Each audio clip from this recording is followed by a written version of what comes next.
यात्रेला जाताना काळाचा घाला, ऊस वाहतूक ट्रॅक्टरला पाठीमागून कारची धडक, 4 युवक ठार.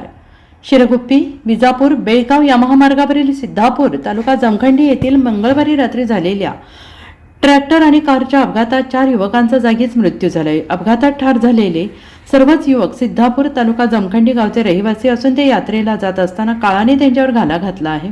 आणि याबाबत अधिक माहिती अशी की मंगळवारी रात्री सिद्धापूर तालुका जमखंडी येथील रहिवासी विश्वनाथ कंबर वय वर्ष 17, प्रवीण शेडबाळ वय वर्ष 22, गणेश अरळीमट्टी वय वर्ष 20 आणि प्रज्वल शेडबाळ वय वर्ष 17 हे सर्वजण 4 चाकीने शिरोळ येथील काडसिद्धेश्वर यात्रेला निघाले होते. सिद्धापूर येथील प्रभू लिंगेश्वर साखर कारखान्याजवळ ऊस वाहतूक करणाऱ्या ट्रॅक्टरला पाठीमागून त्यांच्या 4 चाकी गाडीने जोराची धडक दिल्याने या अपघातात सर्व 4 युवक जागीच ठार झाले आणि या घटनेची नोंद जमखंडी ग्रामीण पोलीस स्थानकात झाली असून पुढील तपास सुरू आहे. Bureau report, SPN Marathi, Shirguppi.